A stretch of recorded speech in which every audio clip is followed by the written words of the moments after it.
What's going on, everyone? This is Jay from Premier Gaming Entertainment, and I'm bringing you this video from my takeaways and analysis video for our game this week, Week 11 against Rutgers. I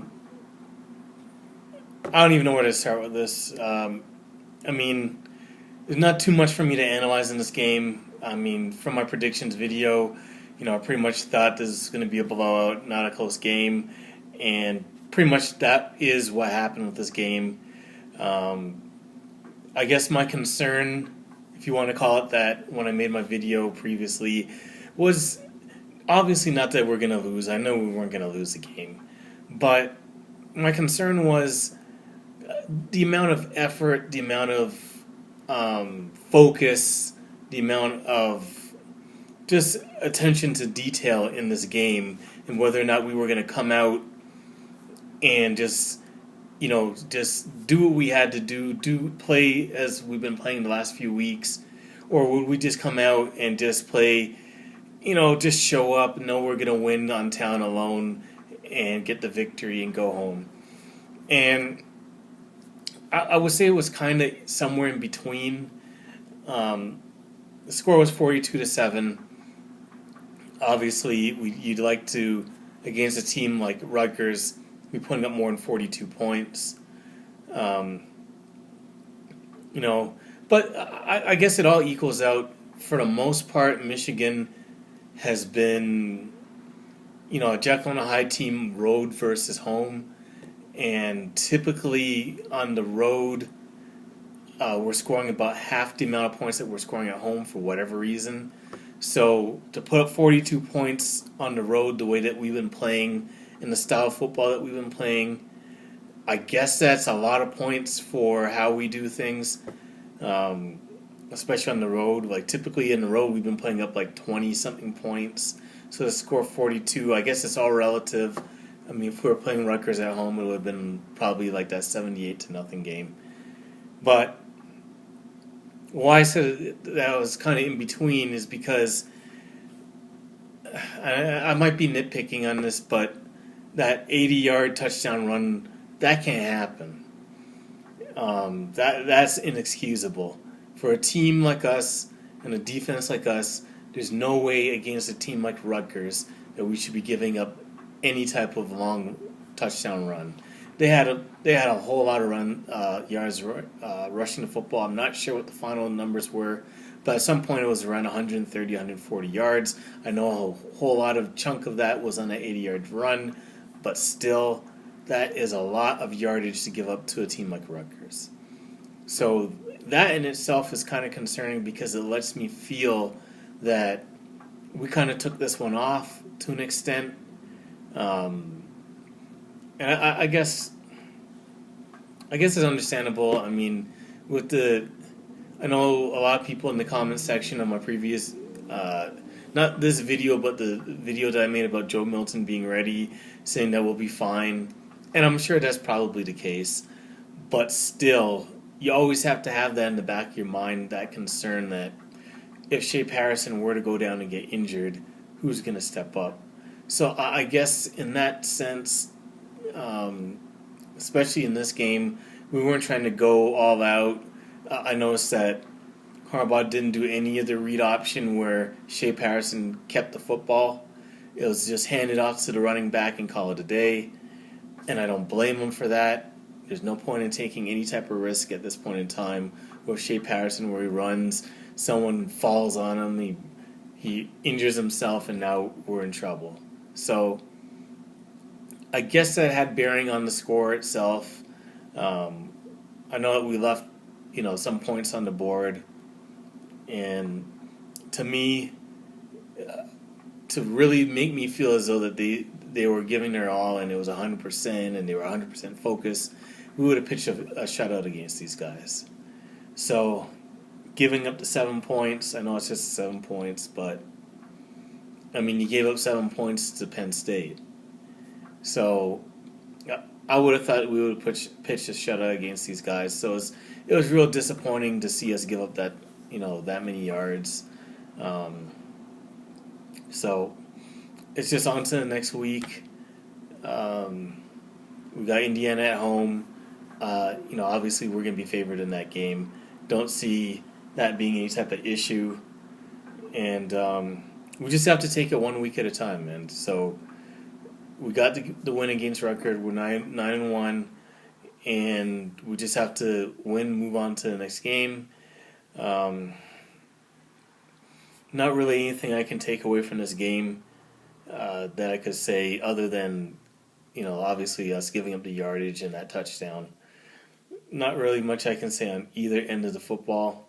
I noticed that Josh Metellus didn't play for whatever reason, and a couple of our players like Oliver Hill and Kwity Paye went back to the locker room, due to injury. Hopefully it's nothing serious, but these are the type of things that are concerning. That at the end of the season, against lesser opponents in games where we're pretty much favored to win by double digits or more, that you get key injuries to important players on our team. So, one thing that I didn't get to see or really get any definitive answer on was the whole, backup quarterback situation. We still don't really know who is going to be the backup. Brandon Peters was the first one to come in, but he just handed the ball off once, and then Chris Evans took it to the house. And then the very next time he came, the next possession, it was Joe Milton in there, who did see actually more of the snaps more than anyone else. For what that's worth, I don't know what that means going forward, but we're not going to know. I'm sure Harbaugh was just doing that just to, I guess, to not have the teams be able to game plan if anything were to happen. Leave it all up in the air as far as it goes, who the next man up is. It's all gamesmanship, I guess you could say. But like I said, hopefully nothing happens and we don't have to worry about it. But it is a concern, especially given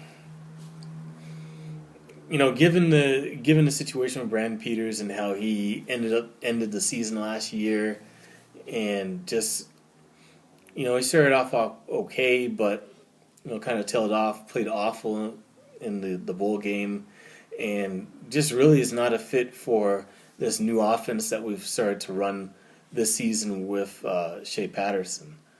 So, like I said in the previous video, to me, with him being in there and being the backup, it's the equivalent of Dwayne Haskins being in there. And it's not going to fare well for our offense if we have him in there. So, one thing I did before I watched this game, I watched the Michigan State and Ohio game, and man, Michigan State, I don't know what's up with them. Just a rough game from them. No offense. Defense is pretty good, but just absolutely no offense.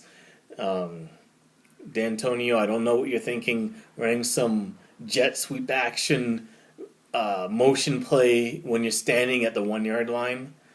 That was just the stupidest play I've ever seen in my life. Why are you going to do something so complex and so... There's so many moving parts on that play when your back is against the wall. Just hand the ball off and try to get some room. Why are you trying to get fancy? They paid for it. At that point in time when they did that stupid play, the score was only, I think, at the time, I like to say it was only 9-6 when they did that. So I don't know why they did that. The game was definitely within reach at that point in time, but once they did that, the game was over. Obviously Ohio, they look. I don't know if they just played better or Michigan State they just suck. I don't know, but Ohio looked a little bit better this week. They looked like they've sorted some things out and they look a little bit better, especially on the defensive end. So to all the Michigan fans out there that just think it's going to be a cakewalk when we go to Columbus. I don't think that's going to be the case. Um, we'll definitely be favored in the game, but it's not going to be one of those games where we're just going to walk over these guys. It's going to be something like 2016, where we're going to me, be favored, but it's not going to be like a whole lot, and we're going to have to give our A-plus game in order to get that victory. So, I'm excited to see the game. Like I said, I don't want to look too forward ahead. We still got Indiana that we got to play at home, so let's take care of that first, and then I'll definitely be giving my opinions and my takeaway and my predictions on that Ohio State game when that week comes. So anyways, that's it for the video. Thank you for watching the video. If you like the video, definitely please feel free to leave a like on the video. It definitely helps my channel out. I've definitely been getting a lot more traffic, and my channel is just steadily growing in numbers. So any like that I can get on the video, if you can, thank you so much if you do. It's, like I said, it's helping my channel tremendously, and I really appreciate it from the bottom of my heart. Let me know how you feel in the comment section below. Were you disappointed with the outcome of today's game? Do you feel as though Michigan, there's some concern just due to the score? Do you think that we should have scored more? Are you upset that we gave up that one long play? I mean, other than that one long play, the defense for the most part played really good, but still can't give that play up. So let me know how you feel in the comment section below about them giving up that one long play, and were you disappointed with the result? Was it how you felt it should be? Let me know how you feel. And definitely, if you like my content and you enjoy it, definitely subscribe to the channel. Like I said, I'm trying my best. I want to let this channel grow. The goal is to get to at least 1,000 subscribers. I'm trying to get there. So if you like my video, definitely subscribe to the channel. Anyways, thank you for watching the video, and go blue.